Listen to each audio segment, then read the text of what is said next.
సౌకర్యం కోసం మన స్వేచ్ఛను వదులుకోవాలా? పుష్కలమైన భోజనం కావాలా? లేక స్వేచ్ఛతో కూడిన ఆకలేమేలా? మన జీవితాన్నే ఒక ప్రశ్న అడుగుతుంది. ఒకరోజు ఆహారం కోసం అడవిలో తిరుగుతున్న ఒక తోడేలు ఆకలితో బాగా అలసిపోయి ఉన్నాడు. రోజంతా వేటాడినా తినడానికి సరిపడే ఆహారం దొరకలేదు. శరీరం క్షీణించి ముఖములో అలసట స్పష్టంగా కనిపిస్తుంది. అలా అడవికి అంచున వచ్చేసరికి ఒక ఇంటి పెంపుడు కుక్కను చూశాడు.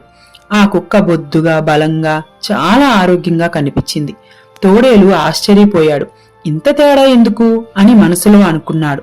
అప్పుడు ఆ కుక్క తోడేలును చూసి జాలిపడి ఇలా చెప్పింది, నాతో రా, నా యజమాని చాలా మంచివాడు, నిన్ను ఆకలిగా ఉండనివ్వడు, ప్రతిరోజు పుష్కలంగా భోజనమిస్తాడు.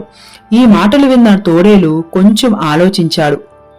అంతలో తోడేలు ఒక విషయం గమనించాడు. కుక్క మెడ చుట్టూ వెంట్రుకలు పోయిన ఒక గుర్తు కనిపించింది. అది ఏంటి అని తోడేలు అడిగాడు. అప్పుడు కుక్క నెమ్మదిగా చెప్పింది, అది నా గొలుసు గుర్తు, రాత్రిళ్ళు నన్ను గొలుసుతో కట్టేస్తారు. ఈ మాట విన్న వెంటనే తోడేలు షాక్ అయ్యాడు.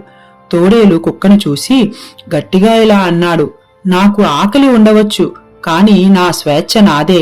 సౌకర్యం కోసం స్వేచ్ఛను వదులుకోవడం నాకు ఇష్టం లేదు అని చెప్పి మళ్లీ అడవిలోకి పరిగెత్తాడు. ఈ కథ మనకు ఒక విషయం చెప్తుంది. మన జీవితంలో కూడా సౌకర్యం కోసం స్వేచ్ఛను కోల్పోకుండా జాగ్రత్త పడాలి. సౌకర్యం కంటే స్వేచ్ఛ ఎంతో విలువైనది.